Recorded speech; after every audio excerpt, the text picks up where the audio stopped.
So today, I want to look at kindness, fearlessness, and stillness. And you can use that title. And these are some of the things that are coming up during this practice week for me. The reminder of how important it is to be kind, not just to the people around us, but certainly that, but also to ourselves. Pushing, trying to get somewhere is very unproductive in general, I find. Being kind and consistent, encouraging to the mind really is more helpful.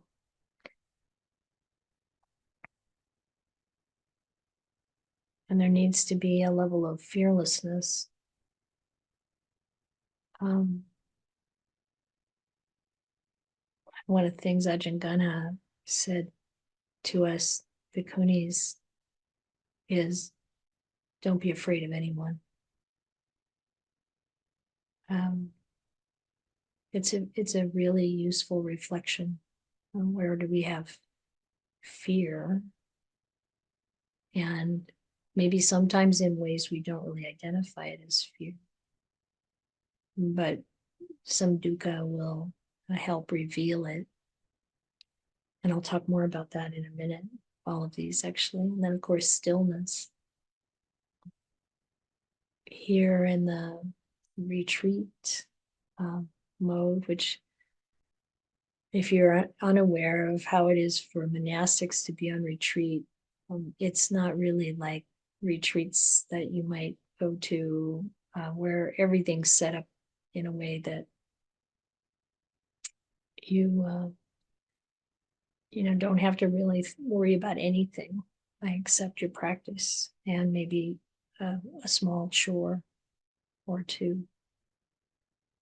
But every monastic retreat I've ever participated in, there's more going on than that. And part of it is that if you're on retreat in your own monastery and you have any authority or responsibility, which of course both of us have here because it's just two of us, then things happen that require your attention. And there really is an interesting integration of stillness and mindfulness and kindness and fearlessness into the actual daily living in the retreat. And I think before I go any further, I'd like to meditate with you. So please find a comfortable position.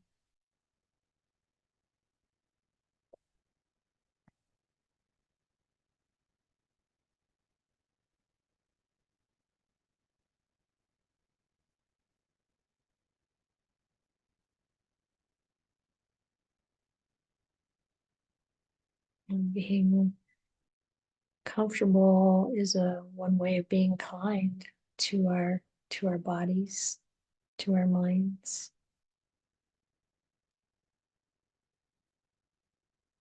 And really allowing ourselves to relax into whatever posture we're taking.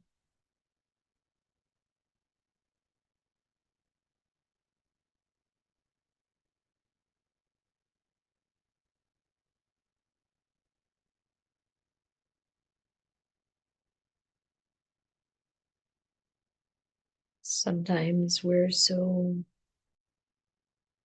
used to sitting as the posture for meditation that we just use sitting as a synonym for meditation. But actually, we can meditate in any posture. And we can meditate while we're taking care of other things too. And developing an ability to have continuous practice.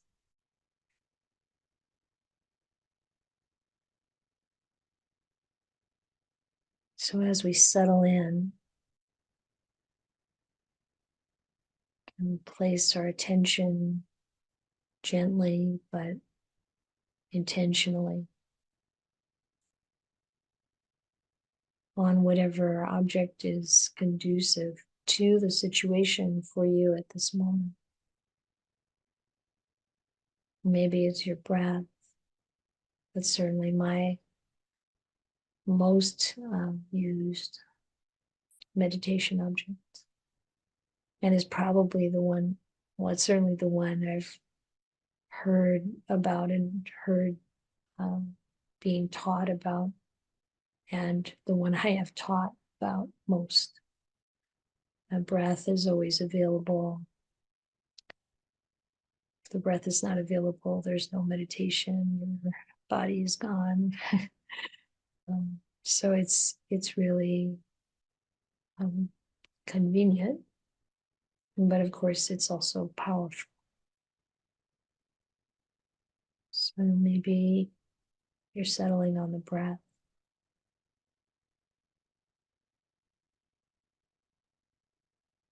Or whatever the object is, try not to force the mind to it, but instead invite the mind.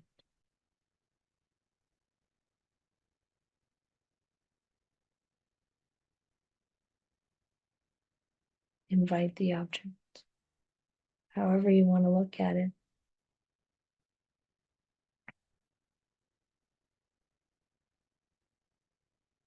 It's coming to the practice with gentleness and kindness.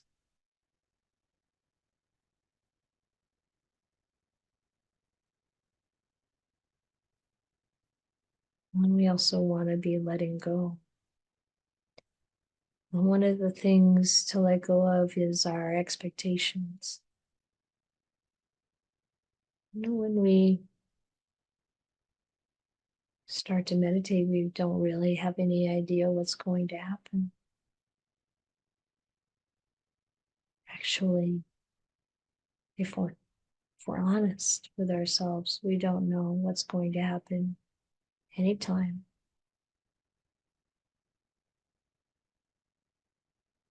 We have plans, we have intentions, and it's important. That can be a strong factor in how things unfold. We want to train the mind.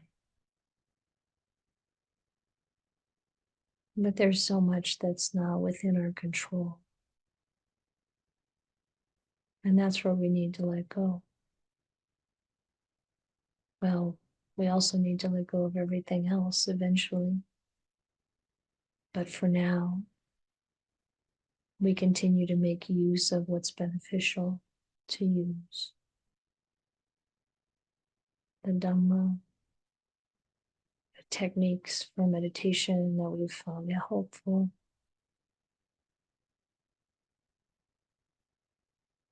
The precepts.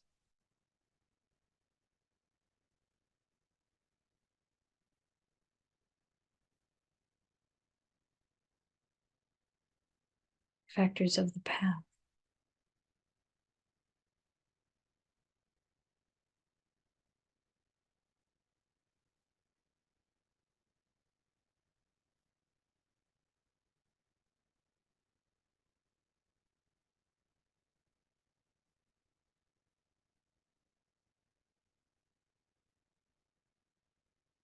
And take a snapshot of the sort of state of the mind.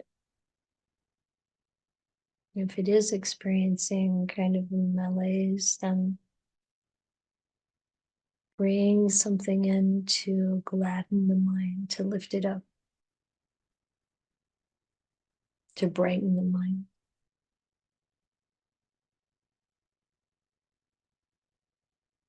Because meditation, when it's unfolding in this natural, positive direction, then joy arises. And then if the joy isn't immediately available, then see what it is that you can do to encourage that joy to arise. Strengthening our mindfulness can do that. So we establish mindfulness. We're mindful of something, mindful of the body, mindful of the breath, mindful of the mind, mindful of feeling, mindful of Dhamma. We'll place the mind and encourage that brightness, that presence, some energy there that already starts to bring up some joy.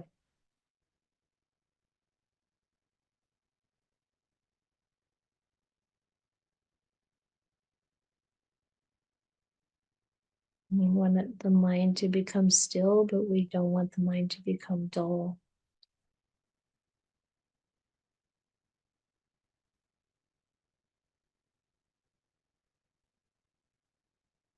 And to be happy,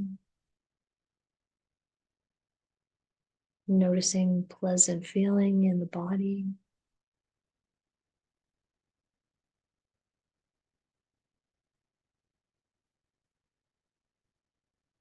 Recognizing that this is the right direction to go.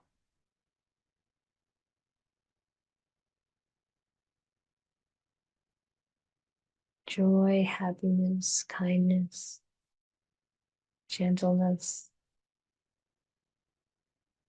letting go.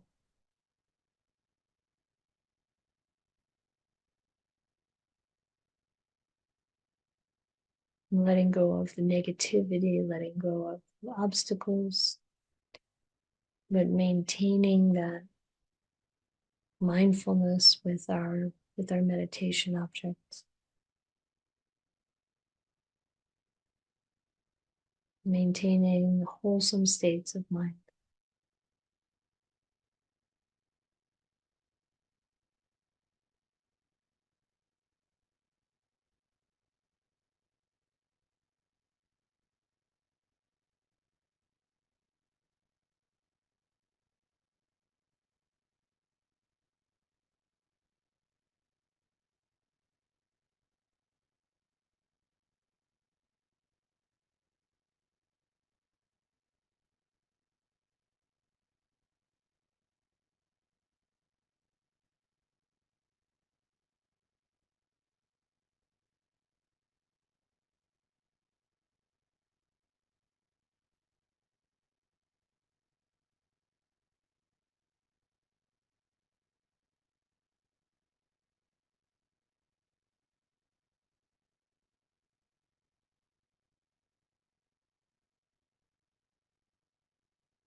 So I want to talk to you,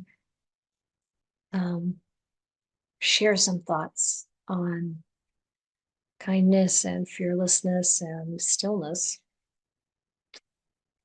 As I mentioned earlier, these are some of the things that have been showing up in the practice. And I also wanted to share a story from the suttas where I think we can see these things come up and maybe give us some shape on how to think about them and encourage these in our practice.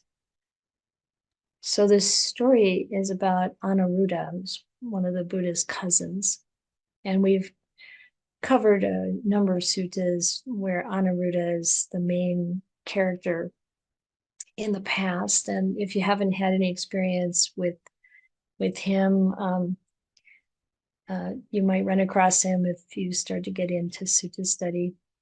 But he turned out to be an incredible meditator, had amazing psychic abilities and very highly developed arahant. And in this story, this sutta is where he became an arahant in the end. But at the first, he was living a fair distance from where the Buddha was at the time. And he was practicing. And in his practice, there were some thoughts that occurred to him along the lines of, what does it really take to do this, or what? And the way it's put in the text is, this Dhamma is for someone who, and then he had these 7 different qualities or characteristics that came up to that he was reflecting on. And the first one was really about letting go of what others think of you. And this is a kind of fearlessness. Insight. And the Buddha later describes each of these 7 things. This is in the Book of Eights, by the way. It's on Anguttara Nikaya 830, number 30. And so we know there's something else coming up here besides these 7 that Anuruddha thought of. But the first one was, when explained by the Buddha, was really about being fearless around what other people think of us. And in particular, not trying to look good. Not having the wish, well, may other people see me as a good meditator, may other people see me as being content or living simply or whatever, somehow put together. Because then we're just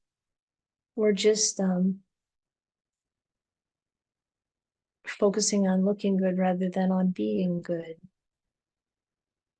And there's a kind of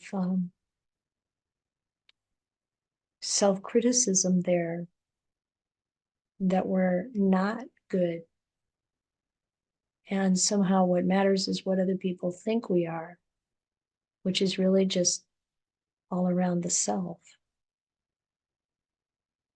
So when we really consider how to be fearless in the practice, this is part of it, that we're not really trying to be anything. And of course, when we are trying to be something, it doesn't work. And the practice doesn't deepen from that place. So this was the first kind of thought Anuruddha had about this Dhamma. This practice is for someone who's let go of that. And the second thing that he mentioned was to be content. This is for one who's content with what we have. And certainly a number of things have been happening here that aren't the way we would want them to be. I'm not going to go into details. It's nothing really serious, but it's definitely some things that need to be attended to and taken care of, and it's important to still be content.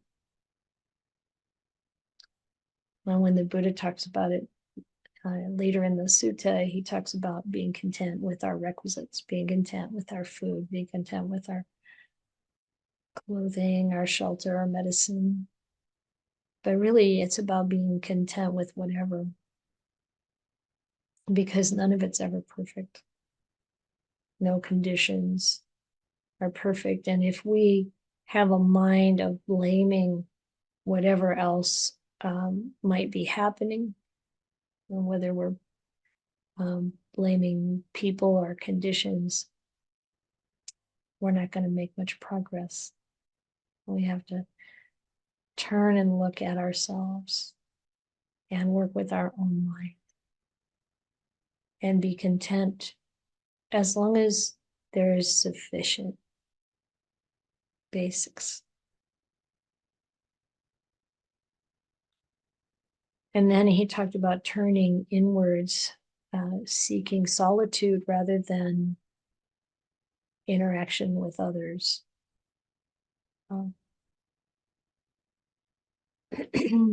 Reducing the talking and the interaction. Now, this takes some wisdom, really, to know when to reach out and connect with others. And there's another sutta with Anuruddha, a couple of them actually, where he's living together with two other monks. They obviously get along really well together. And they don't talk to each other very much. But every 5 days, they sit together all night and discuss the Dhamma. That sounds kind of ideal. But sometimes we do need, or need might be too strong, but we benefit from talking about the practice. We just have to really look at what is it we're talking about. I was really interested to read in Stillness Flowing about how Ajahn Chah was so strict with the monks about not socializing together. Like you think, oh, what? But Kalyana this is so important. But he said, don't sit around and drink tea and talk about stuff. It very quickly goes negative into criticizing others, and this is something to really watch in the interactions we have, and also in our own minds, because we can also go very quickly negative if we're not paying attention. And so this idea of delighting in solitude is about delighting in going into deep meditation, delighting in relief from suffering, delighting in nibbana, thinking of nibbana in that way. And it's really using noble speech, noble silence appropriately. And the fourth one Anuruddha mentioned is being energetic. So of course we can't get much of anything done in any sense without putting in energy. And it feels better. When we put in more, the more energy we put in, the more energy it seems to arise in us in general, if we're doing it in a skillful way. It's not about pushing ourselves and depleting ourselves. So it's a wise application of energy. And to being mindful and going into immersion, into stillness. And the seventh one is about wisdom. Having wisdom. And the wisdom is described here as in many places as the wisdom of knowing the difference between what's wholesome and unwholesome. Oh, I'm sorry. No. Um, and that's more around the energetic, having energy, applying energy. That was to apply the energy to develop the wholesome and relinquish the unwholesome. But the wisdom here is the wisdom of knowing the arising and ceasing of everything. To that degree to which you really penetrate to the depths of the Dhamma. That's really leading to awakening. Although there are many places where the Buddha describes wisdom as knowing the difference between the wholesome and the unwholesome. It wasn't quite the same here. So then when Anuruddha thought about these things, the Buddha, even though he was quite far away, he knew what Anuruddha was thinking. And using psychic powers, the Buddha disappeared from where he was and he appeared with Anuruddha. And he said, this is really good. These are good thoughts. These are thoughts about what a great person is like. These are good things to think about. But he said, you need to add one more. And the one more was about not proliferating. To not proliferate. So this is another thing that happens when we're getting together and talking. We proliferate, we, create and add and relate, and the mind goes off. This also is about, of course, what's happening when we're by ourselves, when we're practicing, when we're losing contact with our meditation object and the mind is going off and thinking about all kinds of things. That's proliferation.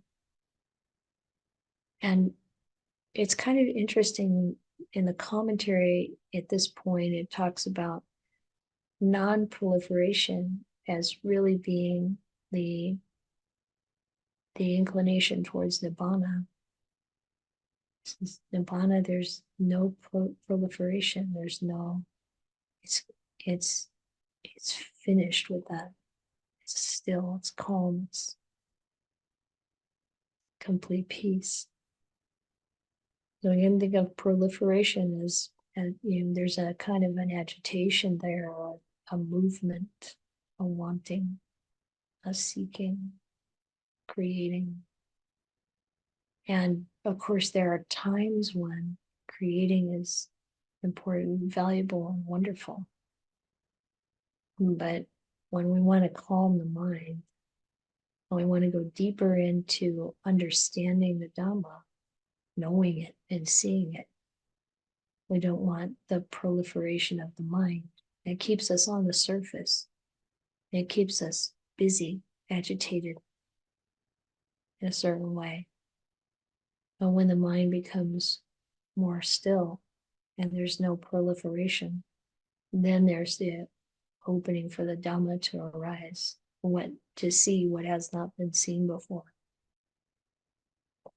And here again, we need fearlessness. Because I think a lot of our mental activity is working to keep us safe, happy, afloat, engaged, however we want to think of it. Maybe we're avoiding what we feel or avoiding what might arise if we're quiet. This is another thing. This is a thing to be fearless about. Let whatever comes, come. And be with it with kindness, with understanding, with wisdom. So these 8 qualities, these are beautiful. Really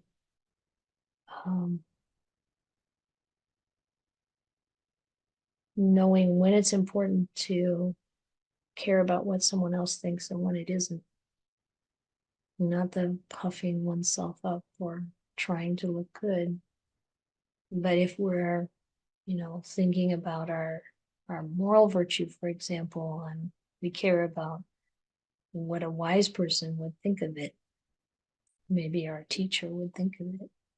That's a valuable use of caring about what other people think. Being content, turning inwards for solitude, being mindful, being energetic, immersing the mind in stillness, applying the wisdom about the arising and ceasing, the impermanence of everything,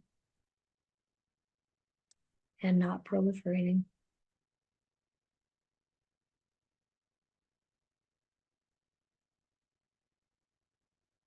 So kindness, fearlessness, and stillness. Nice themes to kind of let permeate the environment, permeate our thoughts and our actions.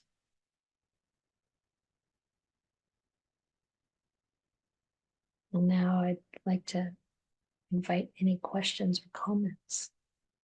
Sadhu, sadhu, sadhu.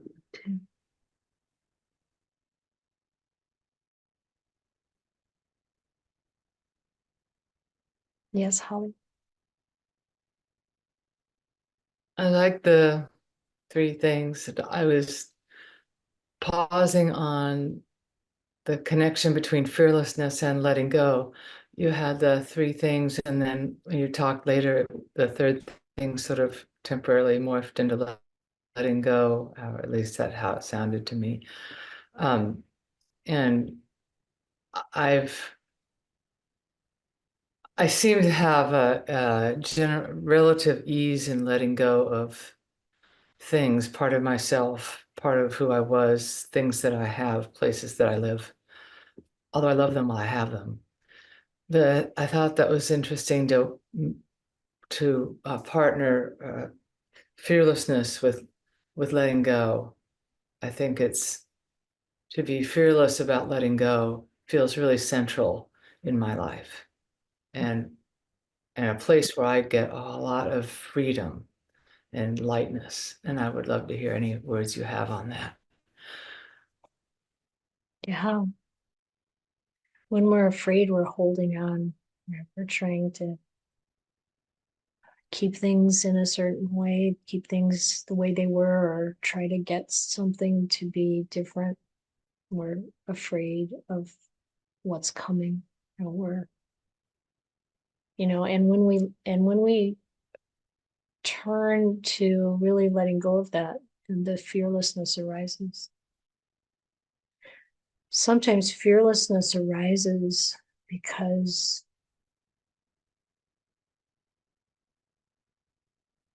we know we can't make things better.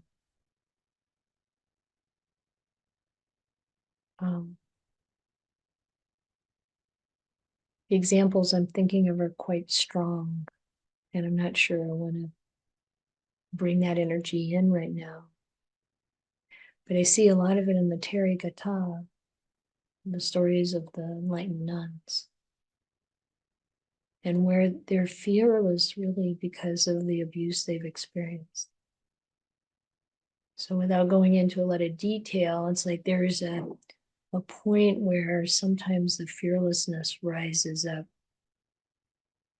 because we know what we have to face. But in the practice too, maybe that's also another way to think of things, like we know we're going to die. This wisdom of arising and ceasing, that's penetrative. That's what it's revealing. I was reading the very first translation of Ajahn Mahabua. It was done by Ajahn Panyawado, who's someone I spent some time with years ago. and he's a great monk. And he's British, and he lived with Ajahn Mahabua for like 40 years. And he translated this piece called Wisdom Develops Samadhi. And in this little booklet, there's a part where Ajahn Mahabua is talking about sila, about moral virtue. And then he talks about samadhi. Usually we think of samadhi leading to wisdom, or samadhi develops wisdom. Use samadhi to develop wisdom. But he says sometimes you have to use wisdom to develop samadhi, which makes a lot of sense when you look at the 7 factors of enlightenment and you see that the second one is Dhamma Vichaya, the investigation of Dhamma. This is wisdom, bringing in wisdom to develop samadhi. And then, of course, the samadhi you develop then develops wisdom. But Ajahn Mahabua said that, this is for people who think a lot. And I'm definitely one of those. My mind always wants to think, and it loves to work. And so he said, when the mind wants to think a lot, then you need to bring in wisdom and think about Dhamma, think about the reality of the arising and ceasing of things. And he said, sometimes that's enough to inspire the mind to practice. Well, that's what we see in the 7 factors of enlightenment. So you see, you start with mindfulness, and then you get Dhamma Vichaya.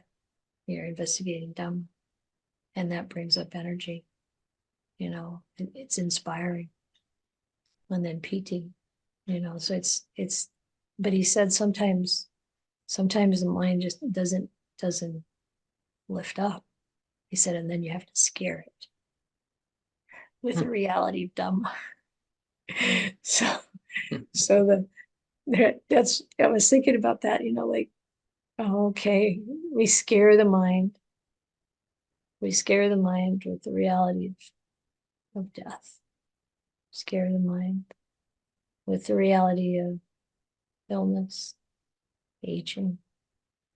But then I think what happens is that the fearlessness arises along with inspiration, like the determination to practice, the determination to train the mind.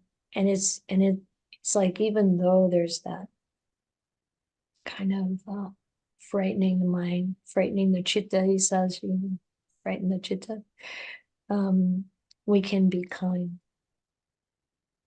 And it's like the reason I think that when I was talking, the fearlessness kind of turned into letting go. And I think this is a very useful reflection as you're bringing out Polly, is because I really, like when I think of right intention, it's kindness, gentleness, and letting go.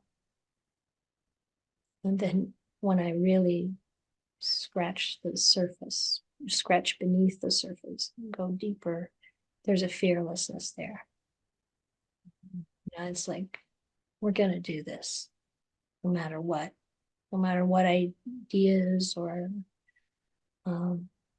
perceptions or cherished views or whatever it is that has to fall apart. It's going to get smashed in this investigation and opening up to the truth.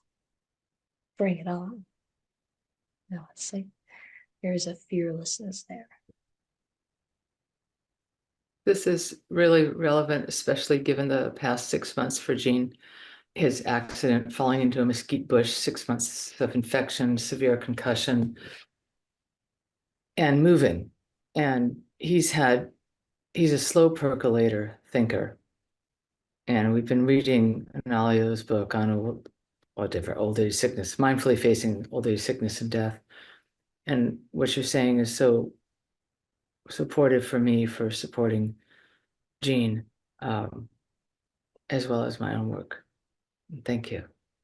But it really took it through the lens of supporting Gene because he's like a little slower to let go. And then I could just see him going, I had a really rough 6 months. It really rocked my world. He feels less fear about letting go. His habit is to hold, but he clearly over and over is feeling less fear now because of that trauma about letting go. It was pretty lovely to be part of that. Yeah. Yeah. Thank you.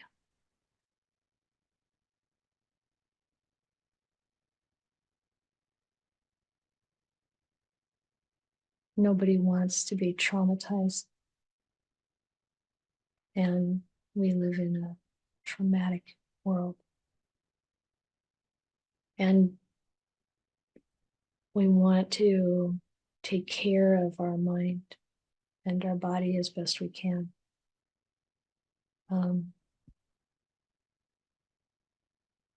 So that, and reach out for the help that when we need help, reach out for help to help us transform that trauma into wisdom and fearlessness.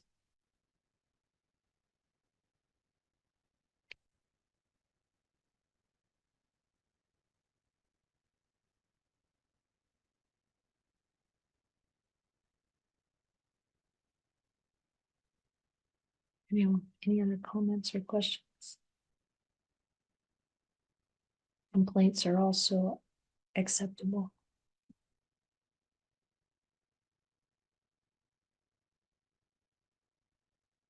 Adrian. Thanks, Ayya. I realized I put my hand up after you said complaint, but it's not a complaint. More of a comment. And so I've been really finding death reflection useful for cultivating metta lately, and kind of pairing it with breathing in, I will die, breathing out, may I be happy or may I be kind, and like kind of relating that to other people as well as myself. And when you were talking about scaring the mind, and I was thinking about like, I don't feel like I fear dying, but I feel like I fear being reborn and having to do it all over again. I don't know if you have anything to say on that. It's important to let go of that fear too. And the way to do it is to bolster the confidence of the mind, the confidence in your karma, the sila that you're keeping, regardless of what we've done in the past. It's changing direction that matters and making it firm. And you know, all of that development of kindness and the other Brahma Viharas, and then you don't have to fear what's going to come after you die. I really like, again, I'll go back to that sutta in the book of nines of the Anguttara Nikaya, nines, number 5, you know, those 5 things you never have to fear again. You know, losing your livelihood, being timid in an assembly,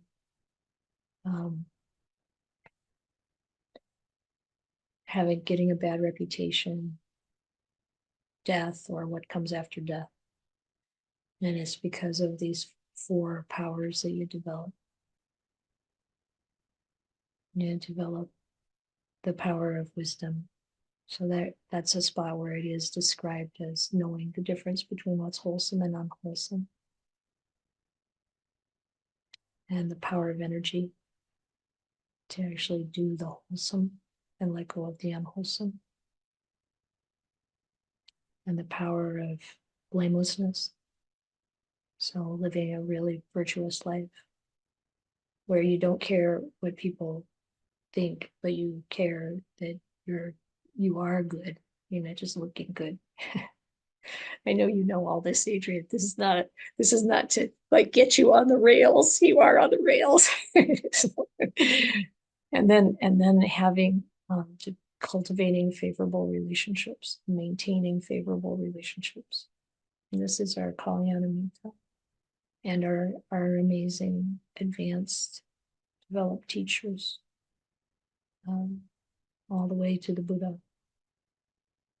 And, then we don't have to be afraid.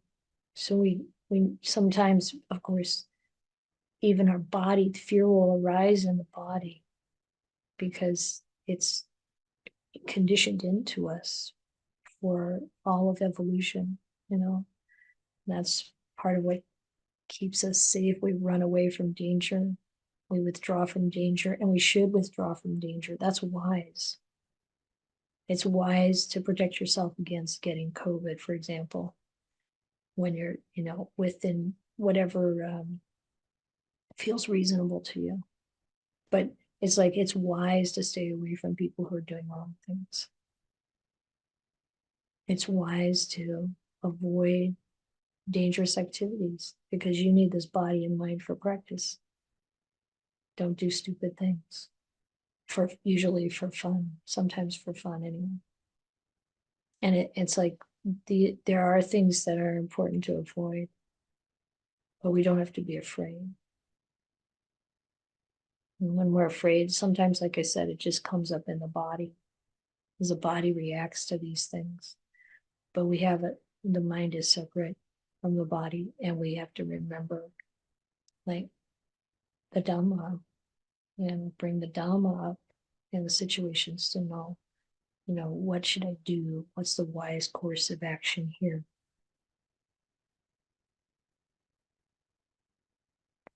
Thank you, Yeah, Adrian. I thank always you. appreciate an opening for Anguttara 9.5. Steve? Yeah, well, what you were just talking about reminded me when I got up this morning and used my Insight timer, there was a quote from William Faulkner. It said, "Be scared, you can't help that, but don't be afraid." And I thought it was a little cryptic this morning, but it's kind of all what you're talking about just now. Interesting. Yeah.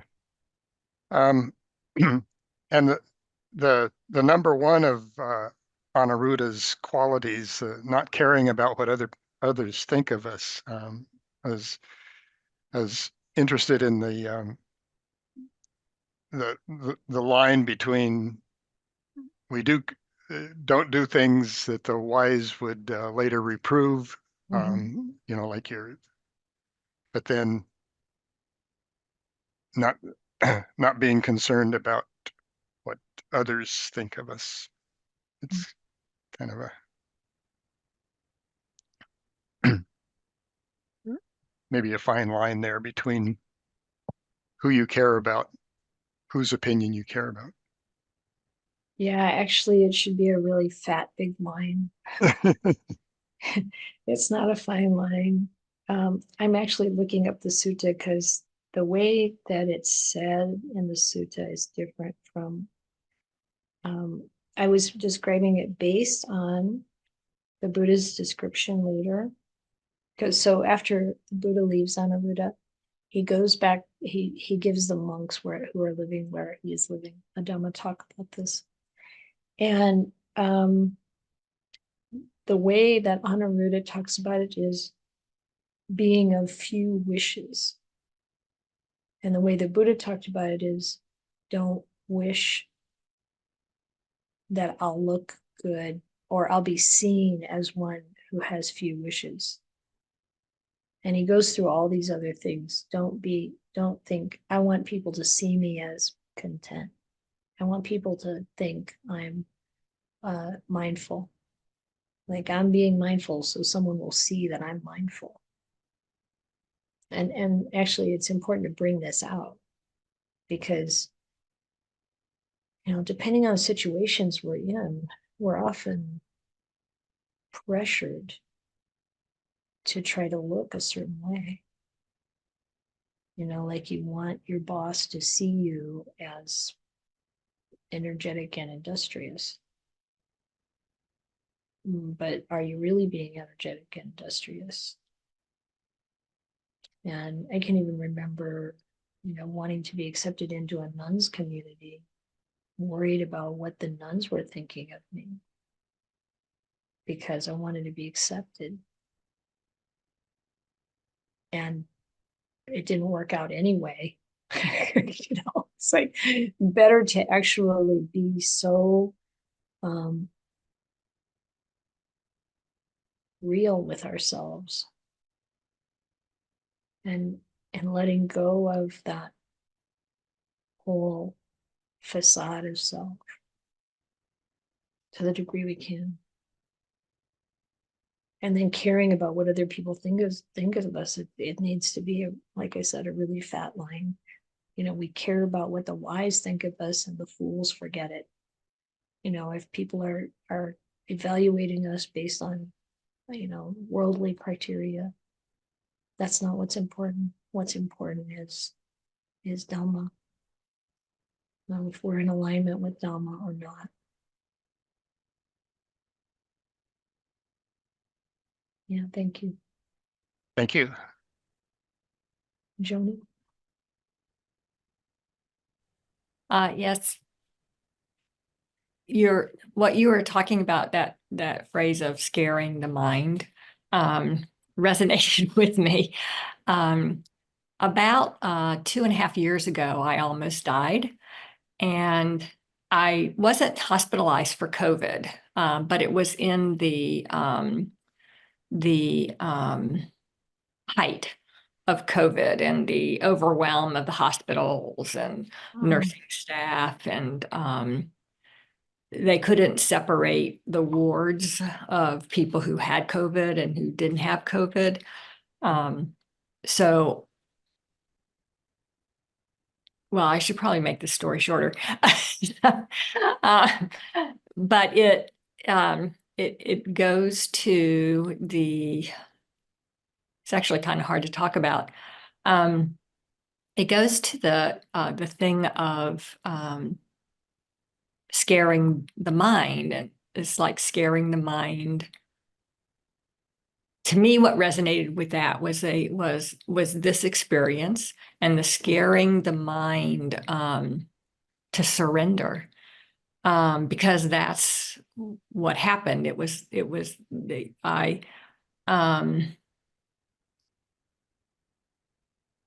Just the only wise response, or the only response, I guess, that I could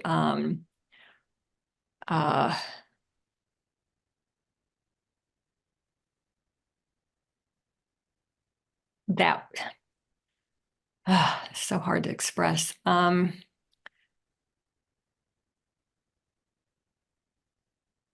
didn't decide to move into it. I just did, probably from previous practice, because I'd practiced a lot with kindness and compassion and the Brahma Viharas, and I just,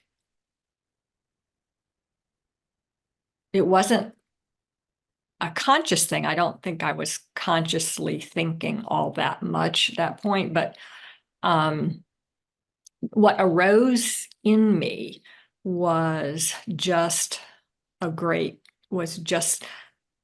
the compassion practices. And what happened was that there was this freedom of just surrendering to whatever was going to be. And I was okay with whether, if I was, wow, if that was my time to die, I felt really okay with that. And that experience was such a tremendous deepening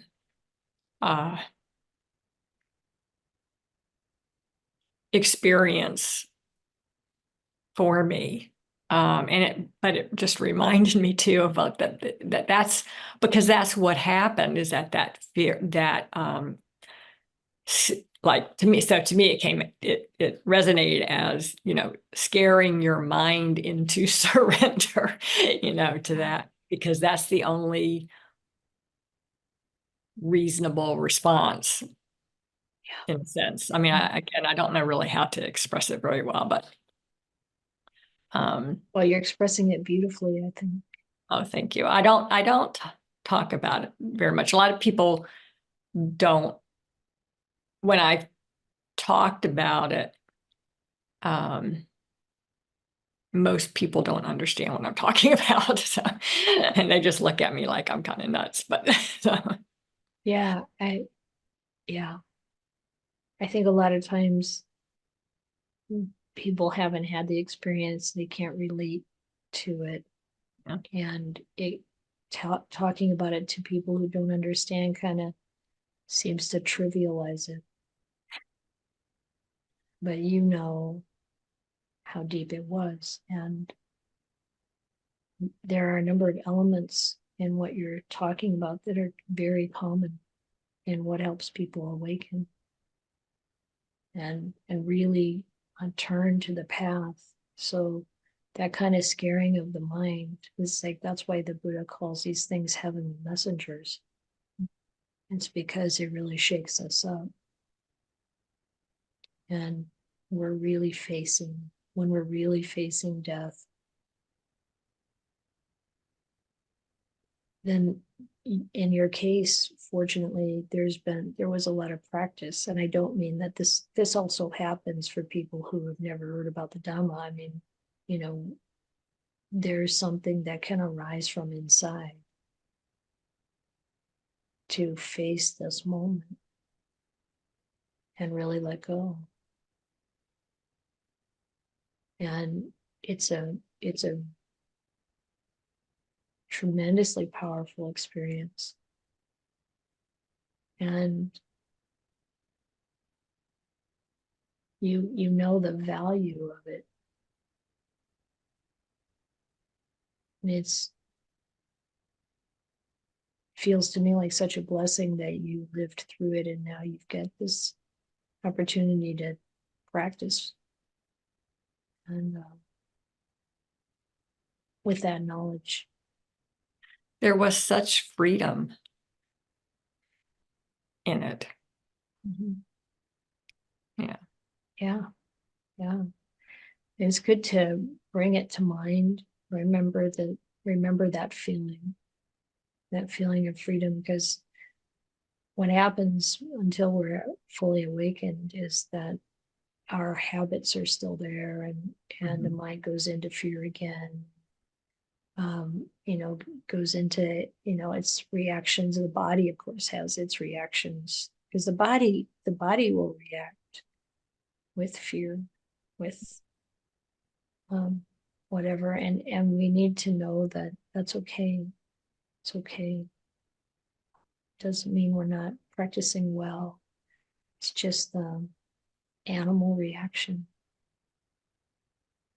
And, like to know that when things get to that point, that you can meet it with that kind of surrender, with that kind of acceptance of reality, and the knowing, the seeing of reality.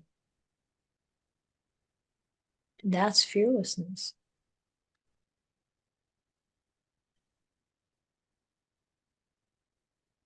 And it's a beautiful, powerful arising of Dhamma from within. Thank you for sharing that. Thank you.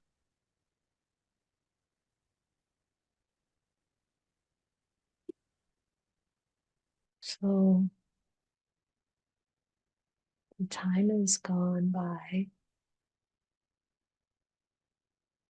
I really appreciate everyone's practice. We are doing this vasa together.